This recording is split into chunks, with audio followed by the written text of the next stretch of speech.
Assalamualaikum warahmatullahi wabarakatuh. Halo kaum gogoleran, bagaimana kabar anda hari ini? Apa masih sama seperti kemarin, cuman menghuleng ngadaweng bari ningalikeun story batur? Kembali lagi bersama Bang Takur Movie. Kali ini Bang Takur akan merangkum seonggok film bertemakan action science fiction yang dirilis tahun 2021, di mana film ini mempunyai alur cerita sangat epik yang sayang untuk dilewatkan. Tanpa berbacot ria atau spoiler di awal, mari kita mulai aja alur ceritanya. Kisah berawal dari Foster, seorang mantan prajurit angkatan darat yang sedang mengadakan pesta di rumahnya. Meskipun di rumahnya sedang ada pesta, Foster tidak serta-merta ikut dalam euforia itu. Dia lebih memilih menyaksikan pertandingan sepak bola bersama anaknya. Saat Foster sedang asik menonton sepak bola sambil berbincang-bincang dengan anaknya yang bernama Myuri, Foster pun dikagetkan dengan ledakan yang ada di tengah pertandingan sepak bola. Sontak kejadian itu membuat semua orang kaget, tidak terkecuali Foster. Di tempat lain, ledakan itu pun mengagetkan para supporter yang sedang menyaksikan pertandingan tersebut secara langsung. Ledakan itu semacam teleportasi di film Indosiar zaman Angling Dharma atau Mak Lampir ya kalau kita ingat. Cuman ini agak lebih keren ya karena dilakukan di tengah lapangan sepak bola yang ada pertandingannya pula. Lanjut, tak berselang lama keluarlah para prajurit di dalam kilasan cahaya ledakan tersebut.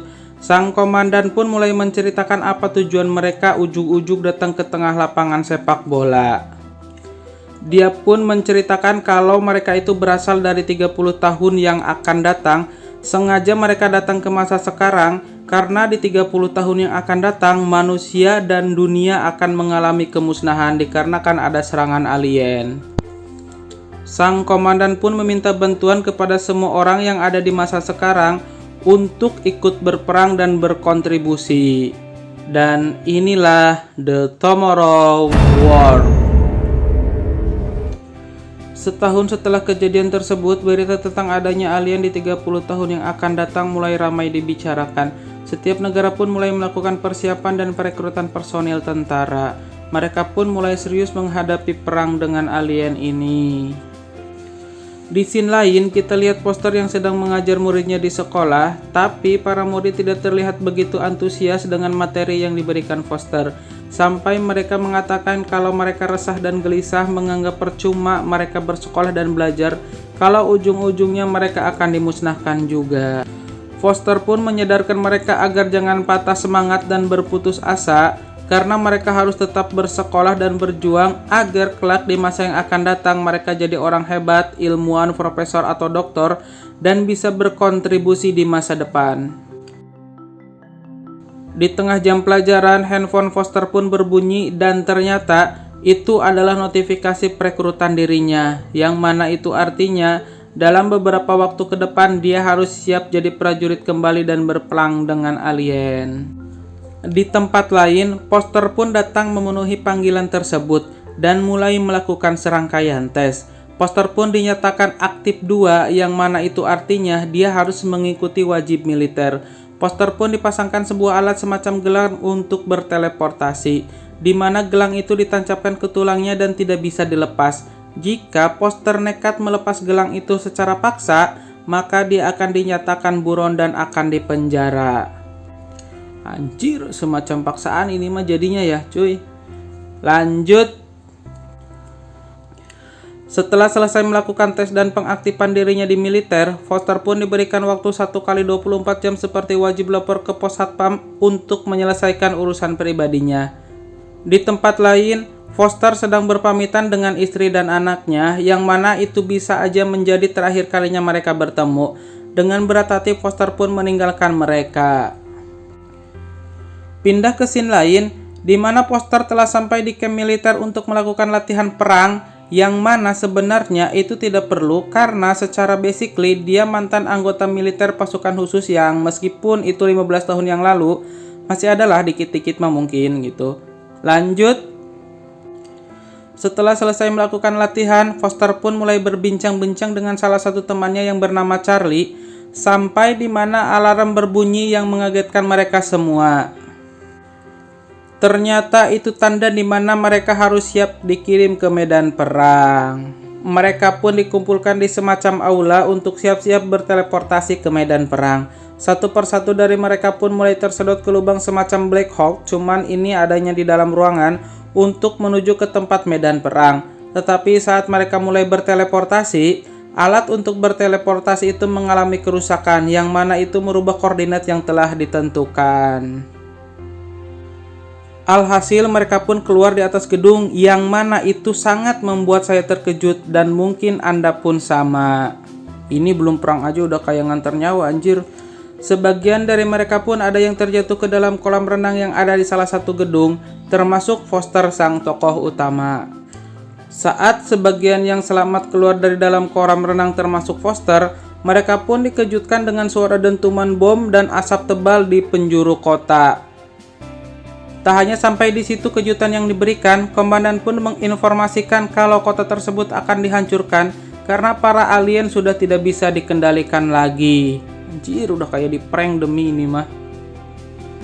Karena kaduhung kapal geus nepi ka lokasi, komandan pun merubah misi mereka, di mana Foster ditugaskan sebagai komandan karena dia yang lebih berpengalaman di medan pertempuran untuk memimpin pasukan tersebut.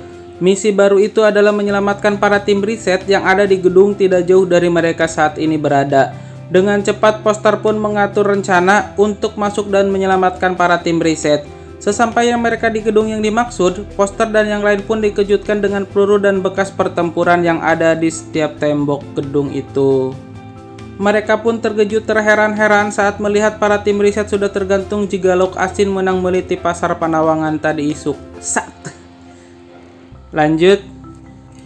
Karena mereka tidak bisa menyelamatkan para tim riset, akhirnya Foster pun diberikan misi baru, yaitu membawa semacam cairan atau ramuan atau apalah namanya yang ada di lab gedung tersebut.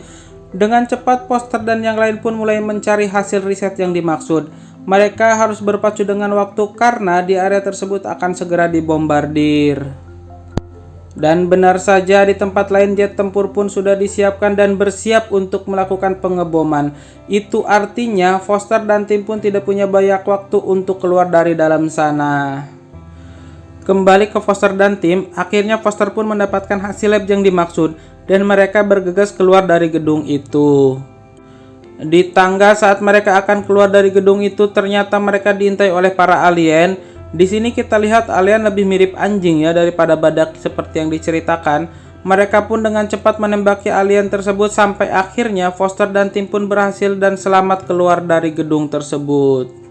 Di luar, Foster dan tim pun akan dijemput oleh mobil perang, tapi ternyata belum juga sampai, mobil itu pun diseruduk sampai terjumpalik terjungkel karena mendapatkan hantaman yang keras dari alien yang ada di luar. Foster dan yang lain pun harus cari cara agar bisa keluar dari situasi tersebut. Selain harus menghadapi para alien, Foster dan tim pun harus segera pergi karena nggak lama jet tempur akan menghancurkan kota tersebut. Di tempat lain, Foster dan tim pun lari ke sebuah lorong gedung yang mana mereka masih terus dikejar oleh para alien.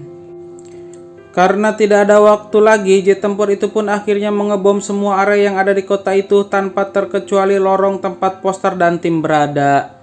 Dan di sini saya sangat kaget sekali, saudara-saudara. Setelah kejadian itu, Foster dan tim pun berhasil selamat dan mereka dibawa ke camp militer yang ternyata mereka berhasil berteleportasi ke camp Angkatan Darat Puerto Plata di Republik Dominika. Kayaknya kalau kita punya alat teleportasi kayak gini enak ya. Gak perlu ribet mau kemana-mana, gak perlu lagi mikirin penyekatan PSBB lah, PPKM, lockdown. Gak perlu mikirin ongkos atau tiket pesawat atau kereta atau bis yang biasanya setiap lebaran naik 3 kali lipat. Kan suwe, tinggal ngedip udah langsung nyampe tujuan. Lanjut. Setelah mereka tersadar, Foster pun dipanggil kolonel untuk mengucapkan selamat dan terima kasih karena telah berhasil mengambil sampel tes di lab tersebut. Setelah berbincang-bincang, Foster pun dibuat kaget karena kolonel tersebut adalah anaknya, Murray Foster, anak kecil yang kita lihat di awal scene tadi. Hal ini bisa saja terjadi karena kolonel berada 30 tahun di masa depan, yang mana itu artinya dia sudah tumbuh dewasa. Sehabis mereka bercerita sebagai anak kepada ayahnya, Murray pun mengajak Foster untuk menganalisis tentang alien ini, di mana alien jantan sangat melindungi alien betina atau sang ratu. Itu sebabnya Foster berada di camp ini karena mereka akan membuat rencana untuk menangkap sang ratu alien ini. Setelah mendengarkan penjelasan Mori tentang alien ini, Foster pun bergabung dengan pasukan khusus yang akan diberangkatkan menuju sarang sang ratu alien. Dan setelah persiapan cukup matang, mereka pun akhirnya berangkat ke tempat di mana sang ratu berada. Di perjalanan, Foster pun melihat alien yang sedang berburu. Sekilas, Mori menjelaskan bahwa kita juga adalah makanan bagi mereka. Tak berserang lama, Foster dan Mori pun sampai di sarang sang alien. Satu persatu dari mereka turun ke sarang untuk mulai menangkap alien tersebut. Mori pun turut membantu kecuali Foster yang tetap di helikopter. Saat yang lain berjibaku untuk menangkap sang ratu alien tersebut, Foster yang masih berada di helikopter melihat burung beterbangan di balik tebing yang menandakan bahwa pasukan alien jantan sudah kembali. Dan benar saja, kita terlihat alien mulai berdatangan di balik tebing. Tanpa pikir panjang, Foster pun nekat loncat untuk membantu menangkap sang ratu alien tersebut. Dengan kerja keras dan kerjasama tim, akhirnya mereka pun berhasil menangkap alien tersebut.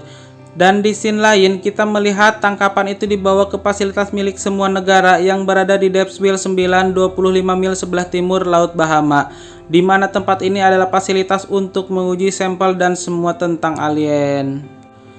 Tanpa membuang waktu, Mori dan Foster pun mulai meneliti penawar atau racun untuk membunuh alien ini. Mereka terus melakukan riset dan uji coba untuk mendapatkan formula yang pas. Dan akhirnya mereka pun berhasil menemukan sampel yang cocok untuk dijadikan bahan pemusnah bagi alien tersebut.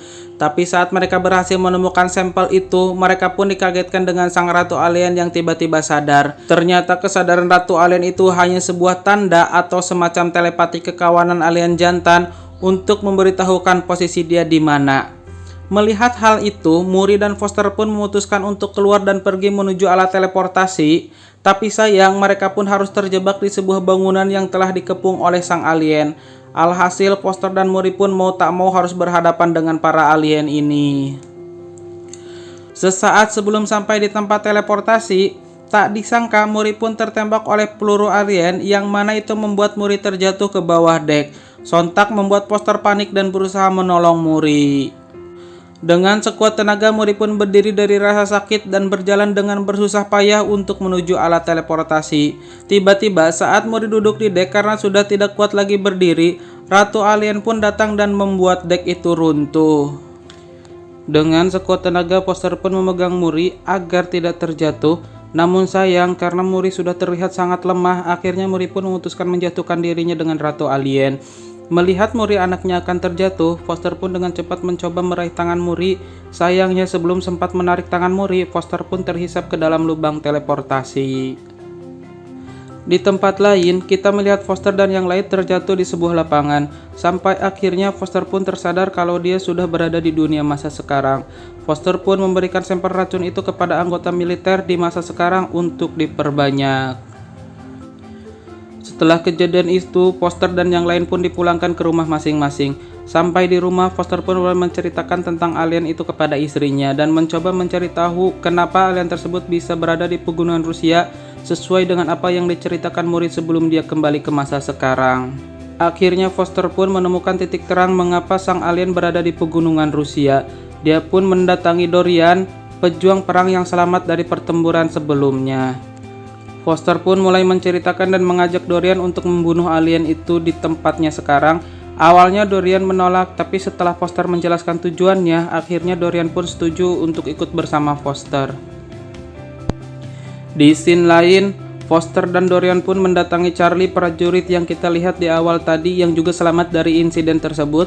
Mereka bertiga mulai meneliti sampel kuku alien yang dibawa Dorian sebagai cenderamata atau oleh-oleh bahasa gaulnya ya. Charlie pun menjelaskan kalau yang ada di sampel cakar itu atau di kuku alien itu bukanlah es, tapi abu vulkanik dari pegunungan Cina yang berusia ribuan tahun. Sampai mereka pun terheran-heran.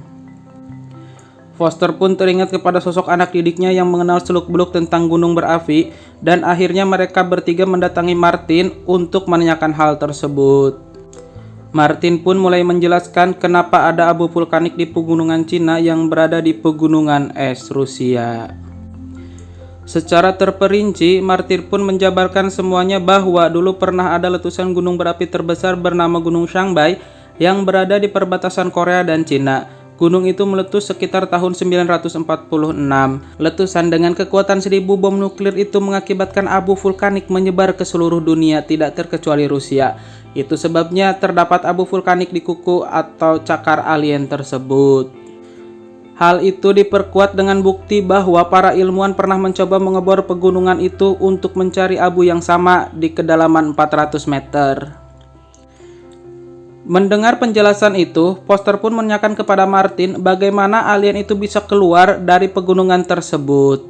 Martin pun dengan sigap menjelaskan hal ini bisa saja terjadi karena es di pegunungan Rusia mencair, dikarenakan atau disebabkan oleh pemanasan global. Setelah mendengar semua itu, Foster dan yang lain pun mendatangi markas militer untuk menjelaskan tentang penemuan dan mengajukan untuk pergi ke Rusia sesuai petunjuk yang didapatkan. Bukannya mendapatkan dukungan, Foster malah ditolak mentah-mentah karena semua anggota militer wajib siap siaga dalam keadaan darurat. Pika kelencir, terpercaya kata tokoh utama gerasok, talapungan nu kieu mah. Rucit bukan nama. Lanjut. Mendapatkan penolakan tersebut, Foster pun akhirnya mendatangi ayah tirinya, yang mana dia adalah mantan pilot angkatan udara yang sudah pensiun dan sangat membenci pemerintahan sekarang. Mendengar penolakan Foster yang dilakukan oleh pihak militer, ayah Foster pun tanpa pikir panjang menyetujui dan membantu Foster untuk pergi ke Rusia. Singkat cerita, mereka pun akan siap terbang ke Rusia dengan membawa racun yang telah diperbanyak untuk membunuh alien tersebut, sebelum mereka benar-benar terbangun dan mulai memusnahkan manusia. Tak berserang lama, Foster dan yang lain pun tiba di pegunungan Rusia. Tanpa pikir panjang apalagi berselfie ria untuk story, Foster dan yang lain pun bergegas menelusuri setiap tempat yang ada di pegunungan tersebut. Sampai di mana mereka harus terhenti karena alat GPS di motor mereka tidak berfungsi. Foster dan yang lain pun memutuskan berjalan kaki untuk mencari keberadaan alien tersebut. Sampai pada akhirnya Foster dan yang lain pun menemukan sebuah kawah besar yang diyakini itu adalah tempat alien berada. Mereka pun mulai meledakkan kawah tersebut untuk mencari jalan masuk. Dan di sisi lain mereka pun berhasil masuk ke dalam gua es dan mulai menelusuri setiap jalan yang mereka lewati. Sampai akhirnya mereka terhenti di sebuah bongkahan es yang sangat besar yang mirip sebuah kapal kalau menurut saya mah. Tanpa pikir panjang, Foster pun memutuskan untuk membuka kapal tersebut. Di dalam mereka dikagetkan sangat banyak sekali kantung-kantung seperti embrio ayam sebelum menetas, yang dimana itu adalah alien-alien muda yang masih dalam kandungan. Foster dan yang lain pun mencoba menyuntikkan racun tersebut ke dalam sekantung embrio itu, dan di percobaan pertama mereka berhasil membunuh alien itu. Akan tetapi, hal itu memicu embrio alien yang lain untuk bereaksi dan akhirnya para alien itu pun keluar dari sarang tidur mereka karena merasa terganggu. Kerhees enak-enak gara diganggu, nyemeureun atuh batur ge ngamuk euy. Lanjut, mereka pun mulai menembaki alien yang baru menetas itu agar tidak keluar dari dalam kapal ini. Di luar kapal, Charlie dan ayah Foster yang tidak ikut masuk, mereka pun direpotkan dengan alien yang berhasil keluar. Mereka berdua sama-sama berusaha untuk membunuh alien itu. Kembali ke dalam kapal, mereka kewalahan menghadapi alien dan memutuskan untuk meledakkan kapal itu meskipun nyawa mereka taruhannya. Dan di sisi lain, Foster pun terlihat berlari menjauhi kapal itu dengan segera mungkin menuju ke permukaan. Setelah Foster berhasil keluar, terlihat ledakan dari kapal itu yang sangat dahsyat dan membuat Foster terpental sangat jauh. Foster yang selamat bergabung dengan Charlie dan ayahnya yang terlebih dahulu keluar dari kapal itu. Tapi sayang, berita buruknya sang ratu alien telah kabur. Tanpa pikir panjang apalagi nongkrong minum kopi kapal api dan sebat dulu, Foster pun bergegas mencari keberadaan ratu alien tersebut. Sampai akhirnya mereka menemukan ratu alien tersebut dan mencoba menembaki untuk membunuhnya, sampai alien terpojok dan terperosok ke dalam jurang. Tetapi alien tersebut belum mati dan Foster pun harus bertarung kembali, di mana Foster sempat tertembak di kakinya yang membuat ia tersungkur. Dengan cepat Foster mengambil peluru itu dan menancapkannya tepat di mata sebelah kiri alien, disusul oleh ayahnya yang menusuk mata alien itu dengan cocongkel cehil yang dia bawa. Bukannya mati, alien itu pun mulai tak terkendali. Foster pun dengan cepat mencoba mengambil vaksin dan menancapkannya ke tangan alien tersebut. Sayang, alien itu pun berhasil memotong tangannya dan berhasil selamat. Melihat hal itu, Foster pun pasrah dan membuat rencana untuk memancing alien agar terjun ke jurang bersama dirinya. Rencana itu pun digagalkan oleh ayahnya yang sengaja menyayat telapak tangannya untuk memancing sang alien tersebut. Saat melihat ayahnya akan diserang oleh alien, Foster pun dengan sigap meloncat ke tubuh alien dan berhasil menyayat leher alien tersebut. Mereka pun masih terus bertarung sampai di mana Foster mengambil racun terakhir dan berhasil memasukkannya ke dalam mulut alien yang membuat racun itu pecah. Seketika mulut alien itu pun melepuh dan saat ada kesempatan, Foster pun menendang alien itu ke dalam jurang. Dari atas kelihatan tubuh alien pun hancur. Tamat.